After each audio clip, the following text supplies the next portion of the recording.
বিশ্ব সংবাদ 24 আপনাকে স্বাগতম। এই চ্যানেলে আমরা তুলে ধরি দেশ বিদেশের সর্বশেষ খবর, ব্রেকিং নিউজ, রাজনীতি, আন্তর্জাতিক সংবাদ, খেলাধুলো, বিনোদন এবং প্রযুক্তি, শিক্ষা, গুরুত্বপূর্ণ সমসাময়িক বিষয়। প্রথমে শুনে নেব হেডলাইন্স। 68 সেকেন্ডে শেষ সব, সোশ্যাল মিডিয়া কেন্দ্রে নজিরবিহীন কড়াকড়ি। ফাঁসি চূড়ান্ত, সুপ্রিম কোর্টের রায় বড় ধাক্কা। কাস্ট সার্টিফিকেট নিয়ে রাজ্য সরকারকে বড় ধাক্কা হাইকোর্টে। 2011 সালের পর জারি হওয়া শংসাপত্র নিয়ে কি নির্দেশ। 1 কোটি মানুষের কপালে চিন্তার ভাঁজ, জাতিগত শংসাপত্র যাচাইয়ের বিজ্ঞপ্তিতে বড় ধাক্কা দিল হাইকোর্ট। এক ধাক্কায় ডাবল, কন্যারত্ন নিয়ে মুখ্যমন্ত্রীর বিরাট ঘোষণা। গুরুতর অসুস্থ রথিজিৎ, হাসপাতালে ভর্তি, গায়ব। কি হয়েছে সঙ্গীত শিল্পীর? সরকারি হাসপাতালে জায়গা নেই, এবার বিনামূল্যে মিলবে প্রথম সারির বেসরকারি চিকিৎসা। বনকর্মীদের বেতন ও ভাতা বাড়িয়ে মুখ্যমন্ত্রী বিরাট চমক। হাইকোর্টে খারিজ মসজিদ মামলা, কল্যাণ বললেন আবার মাইক লাগান দেখি। রেশন কার্ড নিয়ে বড় ঘোষণা, এবার থেকে সব সুবিধা এক জায়গায়। মহিলাদের জন্য সুখবর, অন্নপূর্ণা যোজনায় বাড়ছে বরাদ্দ, বড় ঘোষণা শুভেন্দুর। এসে আমাদের দেহ নিয়ে যাও, মাকে জানিয়ে গোটা পরিবার নিজের হাতে শেষ করলেন ভারতীয় নৌবাহিনীর নাবিক। হুলস্থুল কাণ্ড গোটা শহরে। মৃত্যুদণ্ডে সর্বোচ্চ শাস্তি হিসেবে বহাল থাকবে, বৈকল্প পদ্ধতির আবেদন খারিজ করে দিল সুপ্রিম কোর্ট। পড়ুয়াদের দিকে AK-47 তাক করে তুলকালাম, এবার বিহারে কড়া পদক্ষেপের মুখে শীর্ষ পুলিশ কর্তা। 1.69 কোটি জাতিগত শংসাপত্র বড় ধাক্কা, হাইকোর্টের নির্দেশে তোলপাড়। বাংলায় বিজেপি আসতে গুরুত্বপূর্ণ পঞ্চায়েত সমিতি দখল, কংগ্রেসের মাথা সে অধীর চৌধুরী। তারপরেই যা বললেন তুমুল চমক। ঋতব্রতই আপাতত বিরোধী দলনেতা, হাইকোর্টের নির্দেশে অস্বস্তি বাড়ল কালীঘাট তৃণমূলের। ক্রমাগত বৃষ্টির জেরে কলকাতার জোড়াবাগানে ভাঙল 200 বছরের বাড়ি, ধ্বংসস্তূপে বৃদ্ধার মৃত্যু। গান্ধী তার শেষ জীবন পাকিস্তানে কাটাতে চেয়েছিলেন, কিন্তু জিন্না তাকে পাসপোর্টই দেয়নি। অন্নপূর্ণা ভান্ডারে 26 লক্ষ আবেদন বাতিল, আপনার নামও কি বাদ? 5টি কারণে ফর্ম রিজেক্ট, 25 আগস্টের আগে করুন এই কাজ। গিলক্রিস্টকে টপকে টেস্ট ক্রিকেটে ইতিহাস গড়লেন ঋষভ পান্ত। 20 তারিখের মধ্যে আপনি টাকা না পেলে অন্নপূর্ণা টাকা নিয়ে আজ বড় আপডেট দিলেন মুখ্যমন্ত্রী। রাস্তার উপর টেবিল পেতে শওকতকে জেরা, দাপুটে নেতার বেহাল দশা দেখতে ভিড় স্থানীয়দের। কলকাতা বিমানবন্দরে ভয়াবহ আগুন, বড় বিপদের হাত থেকে রক্ষা পেল এটিসি বিল্ডিং। পাড়ায় দেহ ব্যবসার অভিযোগে প্রতিবাদ করেন নাবালিকার পরিবারকে বেধড়ক মারধর, চাঞ্চল্য চাপাডাঙ্গায়। মঙ্গলে এলো আপডেট, হৃদ শিবিরকে নিয়ে হাইকোর্টের বড় রায়, আবার বিরাট আঘাত কালীঘাট তৃণমূলে। যুদ্ধক্ষেত্রে কিং জং উনের এন্ট্রি, ট্রাম্পকে ঘাবড়ে দিয়ে পুতিনের পাশে দাঁড়ানোর উত্তর কোরিয়ার নেতার চাঞ্চল্যকর কূটনীতি। ধূমপান ছাড়াও হতে পারে ঠোঁটের ক্যান্সার, কোন বিষয়ে সতর্ক থাকলে মানব রোগের ঝুঁকি কমবে। বিজেপির হুমকি প্রশাসনের চাপে কলকাতায় সভা বাতিল, ককরোচ জনতা পার্টির একের পর এক হলো প্রত্যাখ্যান। ছাদে কাপড় মেলার তারে ইলেকট্রিক লাইন ছুতে বিদ্যুৎস্পৃষ্ট মহিলা, বাঁচাতে গিয়ে মৃত্যু দাউর বৌদি। মন্ত্রিত্ব থেকে সরাতে কি কোষাধ্যক্ষ পীযূষ, কেন ফিরলেন বসুন্ধরা স্মৃতি মাধবেরা, কোন পথ গেল মালবীরে। এবার আসছি বিস্তারিত খবরে। ভিডিওটি ভালো লাগলে লাইক করুন এবং আমাদের ইউটিউব চ্যানেলটি সাবস্ক্রাইব করে আমাদের সঙ্গে থাকুন পরবর্তী আপডেটের জন্য। ধন্যবাদ।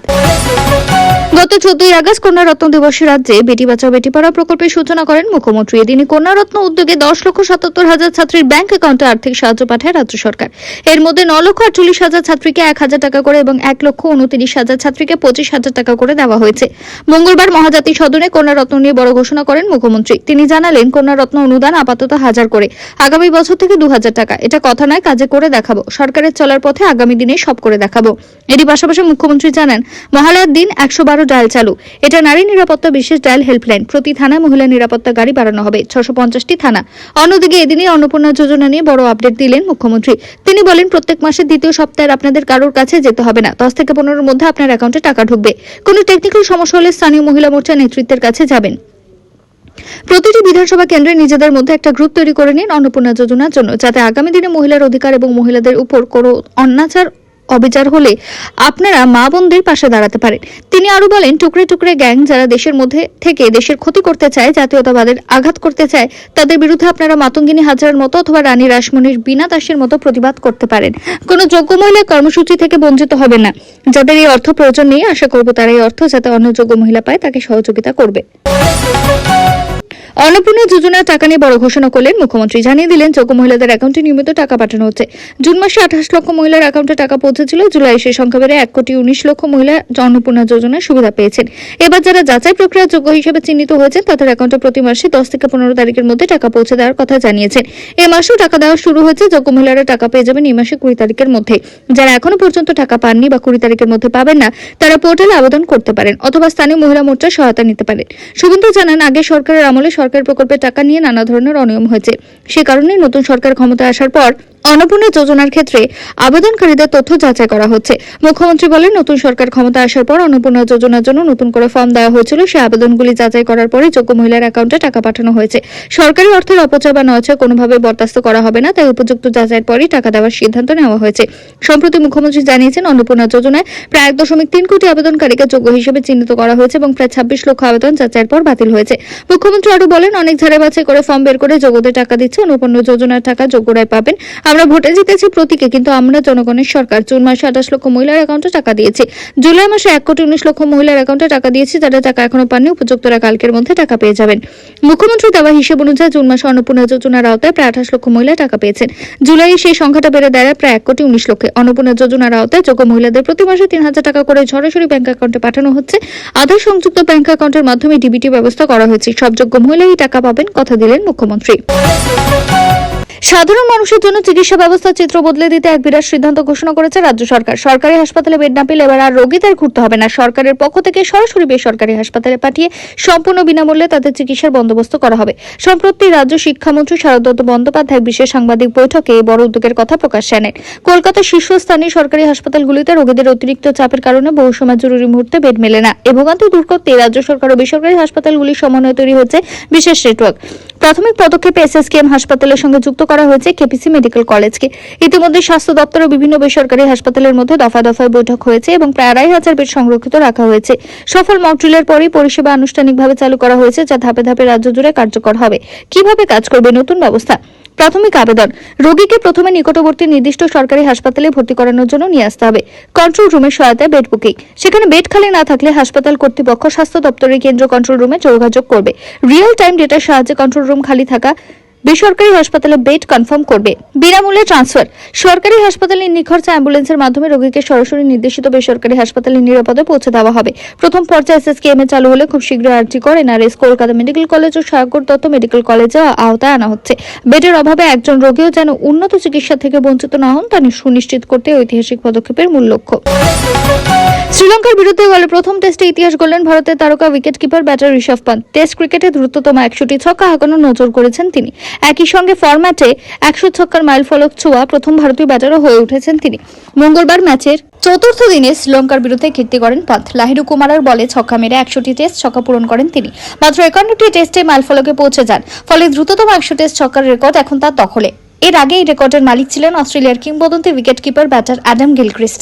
টেস্টে 100 ছক্কা পূরণ করতে গিলক্রিস্টের লেগেছিল 137টি ইনিংস। পন্থ সেই রেকর্ডকে অনেক পেছনে ফেলে নতুন নজির গড়ে তুললেন।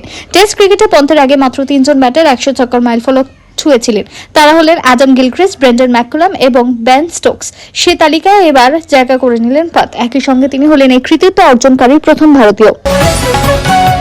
প্রবল বৃষ্টির মধ্যে ভোরবেলা বড়সড় বিপর্যয়। কলকাতায় হুড়মুড়িয়ে ভেঙে পড়ল একটি পুরনো বাড়ির একাংশ। ঘটনায় এক বৃদ্ধার মৃত্যু হয়েছে বলে জানা গিয়েছে।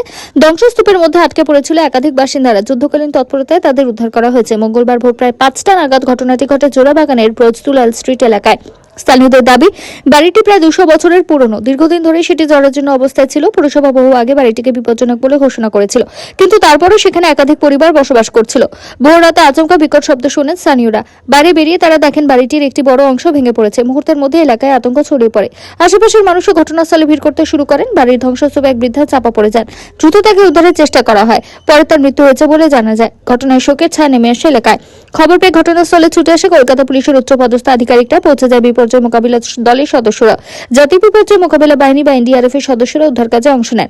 ধ্বংসস্তূপ সরিয়ে আটকে থাকা বাসিন্দাদের একে একে বের করে আনা হয়। বাড়ির ভেতর আর কেউ আটকে রয়েছে কিনা তা নিশ্চিত করতে দীর্ঘ সময় ধরে তল্লাশি চালানো হয়। ভারী ধ্বংসাবশেষ সরানোর পাশাপাশি অত্যন্ত সতর্কতার সঙ্গে উদ্ধার কাজ চালানো হয়, কারণ বাড়িটির বাকি অংশ ভেঙে পড়ার আশঙ্কা ছিল। স্থানীয়দের অভিযোগ, বাড়িটি বহুদিন ধরে বিপজ্জনক অবস্থায় ছিল। পুরসভা তরফে সেটিকে ঝুঁকিপূর্ণ ঘোষণা করা হলে বাসিন্দাদের অনেকেই সেখান থেকে সরে যাননি। ফলে এত বড় দুর্ঘটনার আশঙ্কা তৈরি হয়েছিল আগে। প্রবল বৃষ্টির মধ্যে পরপর পুরনো বাড়ি ভেঙে পড়ার ঘটনায় শহরের পুরনো এবং জরাজীর্ণ বাড়িগুলির নিরাপত্তা নিয়ে নতুন করে প্রশ্ন উঠছে। গত কয়েকদিন ধরে কলকাতা আশেপাশের এলাকায় একটানা বৃষ্টি হয়ে চলেছে। তার প্রভাবে পুরনো বাড়িগুলি দুর্বল কাঠামো আরো নড়বড়ে হয়ে পড়ছে বলে মনে করছে প্রশাসনের একাংশ। এর আগে একই ধরনের ঘটনা ঘটেছে। সোমবার হাওড়া একটি 100 বছর প্রাচীন 3তলা বাড়ির একাংশ ভেঙে পড়ে। ধ্বংসস্তূপের মধ্যে একটি ঘরে আটকে পড়েছিলেন বাড়ির বৃদ্ধ। খবর পেয়ে ঘটনাস্থলে পৌঁছে দমকল হাওড়া পুলিশের আধিকারিকরা জানলার লোহার রড কেটে দীর্ঘ চেষ্টার পর তাকে উদ্ধার করা হয়। এর কিছুদিন আগে ভবানীপুর এলাকায় একটি পুরনো লাইব্রেরির একাংশ ভেঙে পড়েছিল। পরপর এই ধরনের ঘটনায় শহরের পুরনো বাড়িগুলির অবস্থা নিয়ে প্রশ্ন উঠছে। প্রশাসনের তরফে বারবার বিপজ্জনক বাড়ি খালি করার পরামর্শ দেওয়া হলে অনেক ক্ষেত্রে বাসিন্দারা সেখানে থেকেই যান, আর প্রবল বৃষ্টিতে দুর্ঘটনার ঝুঁকি আরো বেড়ে যায়। জোড়াবাগানের এই ঘটনার পর সামনে এলো ফের পুরনো সমস্যা। বিপজ্জনক বাড়ি চিহ্নিত করলে দায়িত্ব শেষ নয়, সেগুলিকে বসবাসকারী মানুষকে নিরাপদ জায়গায় সরানো জরুরি। একই সঙ্গে শহরের পুরনো বাড়িগুলির নিয়মিত পরিদর্শন এবং প্রয়োজনীয় ব্যবস্থা নেওয়ার দাবিও জোরালো হচ্ছে। এক বৃদ্ধের মৃত্যুর এই ঘটনায় এখন শোকের পাশাপাশি প্রশ্ন উঠছে, দীর্ঘদিন ধরে বিপজ্জনক অবস্থায় থাকা এক বাড়িতে কিভাবে মানুষ বসবাস করছিলেন। আগামী দিনে যাতে এমন ঘটনা আর প্রাণহানি না হয় সেদিকে প্রশাসন কতটা দ্রুত পদক্ষেপ নেয় এখন সেটাই দেখার। তৃণমূল সরকারের আমলে দেওয়া সমস্ত জাতিগত বা কাস্ট সার্টিফিকেট পুনরায় যাচাই করার জন্য গত 14 মে একটি বিজ্ঞপ্তি জারি করেছিল নবান্ন। মঙ্গলবার কলকাতা হাইকোর্টের ভারপ্রাপ্ত প্রধান বিচারপতি তপব্রত চক্রবর্তী ডিভিশন বেঞ্চ সে বিজ্ঞপ্তির পাশাপাশি পুরো যাচাই প্রক্রিয়ার উপর অন্তর্বর্তী স্থগিতাদেশ জারি করেছে। দুয়ারে সরকার কর্মসূচির মাধ্যমে বিলি করা শংসাপত্রের একটি বড় অংশ ভুয়ো বলে সন্দেহ প্রকাশ করে 2011 সালের পর থেকে ইস্যু করা প্রায় 1.69 কোটি এসসি এসটি ওবিসি সার্টিফিকেট পুনর্মূল্যায়নের নির্দেশ দেওয়া হয়েছিল। অনগ্রসর শ্রেণী কল্যাণ দপ্তরের তরফে জেলা শাসকদের এই বিষয়ে দ্রুত পদক্ষেপ করার জন্য চিঠি পাঠানো হয়। তবে নির্দিষ্ট অভিযোগ ছাড়াই ভাবে সব সার্টিফিকেট একসঙ্গে যাচাই নির্দেশ নিয়ে হাইকোর্টে মামলা দায়ের হলে আদালত আপাতত এই পুরো প্রক্রিয়াটি বন্ধ রাখার নির্দেশ দেয়। সুপ্রিম কোর্ট ভারতে ফাঁসি কার্যকরের সাংবিধানিক বৈধতা বহাল রেখেছে। বিচারপতি বিক্রমনাথ ও সন্দীপ মেহতার সমন্বয়ে গঠিত একটি বেঞ্চ মৃত্যুদণ্ড কার্যকরের জন্য কম যন্ত্রণাদায়ক বিকল্প পদ্ধতির আবেদন খারিজ করে দিয়েছে। আবেদনটিতে ফাঁসি কার্যকরের দাবি জানানো হয়েছিল, যা দণ্ডিত ব্যক্তির দুর্ভোগ কমিয়ে তার মর্যাদা রক্ষা করবে। বেঞ্চে আবেদন প্রত্যাখ্যান করে ফাঁসি কার্যকরের প্রচলিত আইনি ব্যবস্থাকে বহাল রেখেছে। আবেদনকারী এই বিষয়ে সুপ্রিম কোর্টের পূর্ববর্তী 3টি সিদ্ধান্তকে বৃহত্তর বেঞ্চে পাঠানোর জন্য আবেদন করেছিল। তবে বেঞ্চের সিদ্ধান্ত উপনীত হয় যে সিদ্ধান্তগুলোকে বৃহত্তর বেঞ্চে পাঠিয়ে সমন্বয় করার মতো যথেষ্ট ভিত্তি নেই। সুপ্রিম কোর্ট জানায় যে পূর্ববর্তী 3টি সিদ্ধান্তকে বৃহত্তর বেঞ্চে পাঠানোর মতো কোনো যৌক্তিক কারণ আছে বলে তারা সন্তুষ্ট নয়। বেঞ্চ পুরনো ফৌজদারি কার্যবিধির 354 ধারা এবং বর্তমান ভারতীয় দণ্ডবিধির 393 ধারার প্রেক্ষাপটে আবেদনটি বিবেচনা করেন। 22 জানুয়ারি সুপ্রিম কোর্ট শুনানি শেষে রায় সংরক্ষিত রাখে। আবেদনটি দায়ের করেছিলেন আইনজীবী ঋষি মালহোত্রা, যিনি ফাঁসিকে মৃত্যুদণ্ড কার্যকরের একটি নিষ্ঠুর ও অমানবিক পদ্ধতি হিসেবে বর্ণনা করেছেন।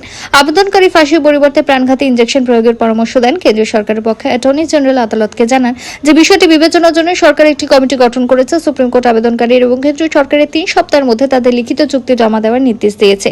সুপ্রিম কোর্টে দাখিল করে আবেদন মৃত্যুদণ্ড প্রক্রিয়ায় পরিবর্তনের আহ্বান জানানো হয়েছে। 15 অক্টোবর 2025 সুপ্রিম কোর্ট এটি পরিবর্তনের কেন্দ্রীয় সরকারের অনিচ্ছার বিষয়ে সন্তোষ প্রকাশ করে। শুনানির সময় প্রস্তাব করা হয়েছিল যে দোষীদের ফাঁসি বা প্রাণঘাতী ইনজেকশনের বিকল্প দেওয়া যেতে পারে, কিংবা কেন্দ্রীয় সরকার তার হলফনামা জানে যেটি কার্যত অসম্ভব।